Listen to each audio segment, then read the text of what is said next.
One of the biggest mistakes na ginagawa ng mga beginners is they try to learn everything bago mag-start. Sales funnels, Canva, copywriting, chatbot, SMM, automation, and so much more. Tapos after months of studying, ayun, mas confused pa.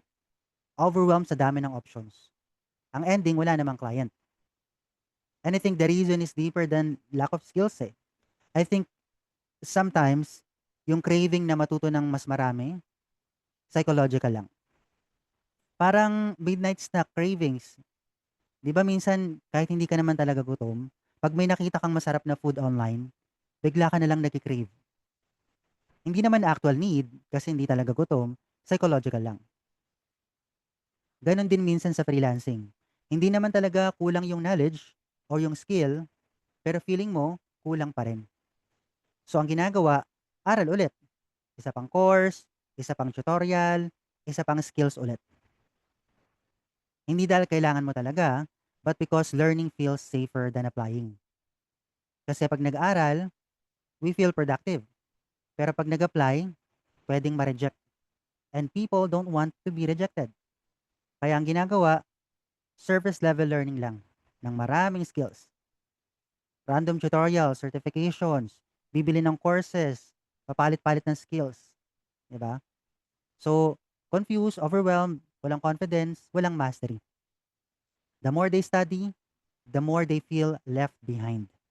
Yes, may idea ka sa maraming bagay, pero hindi mo talaga naintindihan kung paano gawin yung trabaho. Hey there, my name is Quiz JM, and everything I'm sharing here comes from actual experience. Hindi lang recycled content galing ng libro or ng mga videos, naranasan ko talaga at ng mga estudyante ko. When I started freelancing, nakakuha ako ng first client ko in just 34 days.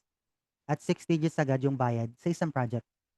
Since then, naka-work na ako with different coaches and online businesses. Nakabuo na rin tayo ng community with almost 8,000 members. Na-feature na rin ako sa magazine because of what I do. Pero hindi ko naman nagawa lahat mag-isa. May mga tumulong din sa akin along the way. At ngayon, gusto ko lang din i-share sa'yo yung mga natutunan ko. Para hindi mo na kailangan dumaan sa years of confusion na pinagdadaanan ng karamihan. Now, let me show you something. Yung bilog na yan, ikaw yan. Tapos yung mga arrow, mga gusto mong aralin. So, let's start dito sa kaliwa. You want to learn SMM, video editing, Canva, automation, copywriting, sales funnels, and so on. Ang nangyayari, yung focus mo nakakalat sa iba't ibang direksyon. Now, the problem is, limited lang naman yung resources natin. 24 hours lang meron tayo. 8 hours sa tulog, 8 hours sa work. Yung remaining 8 hours, divided into different things. Commute, ligo, kain, household chores, kwentuhan, pahinga.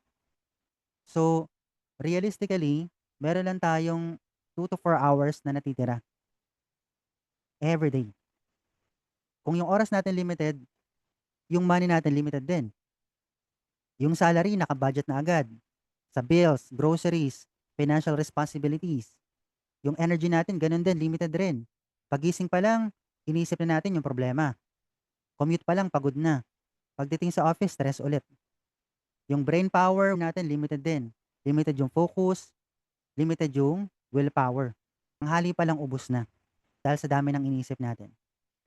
So, kung limited na yung resources mo, tapos hahatiin mo pa sa 10 direksyon, hindi talaga malayo yung mararating niyan. Now, if you will focus those limited resources, limited time, limited money, limited willpower, energy, in one direction only, malayo yung mararating niyan. See the difference? Now, if you will compare yung left sa right, same person lang yan. Same 24 hours. Same yung pagod. Same yung trabaho. Same situation. Pero yung isa, kalat-kalat yung direksyon. Yung isa, iisang direction lang. One focus, one skill, one direction. So if you notice, parehas lang sila ng resources. Pero malayo yung nararating ng isa. Kasi focused, consistent, and may mastery. Now, ano ba yung mastery? For me, real mastery is repetition. Hindi random learning. Hindi pa iba-iba ng niche every week or every month. Ganon din sa gym, di ba? Kapag gusto mong palakihin yung biceps mo kunyari, anong gagawin mo kung gusto mong palakihin 'to? You repeatedly train your biceps.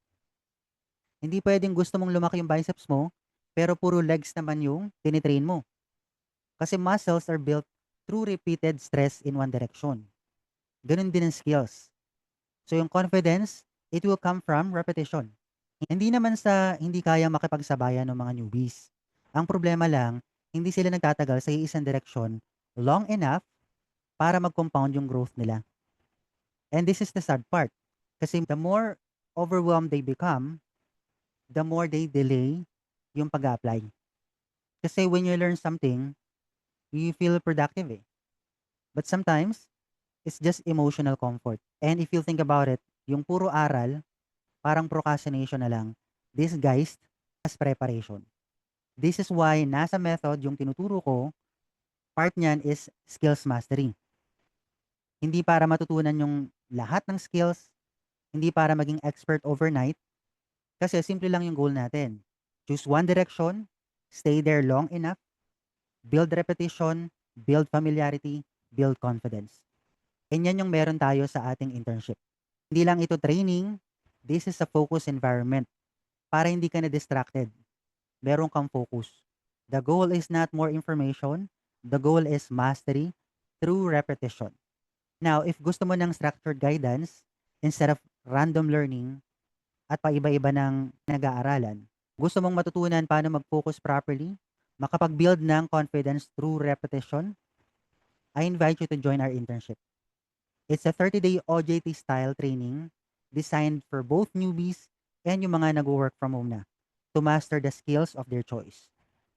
Hindi to kagaya ng maraming online courses ha, na puro recorded videos lang.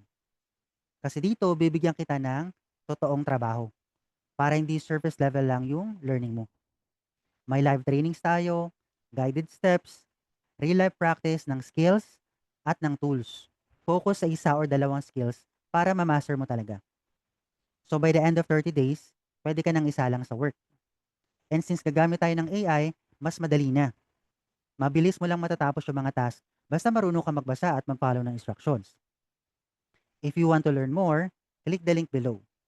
By the way, if 30 days is too much for you at hindi mo pa kaya mag-commit sa ngayon, may portfolio challenge naman tayo na pwede mo tapusin in one weekend. Link in the description. I'll see you inside.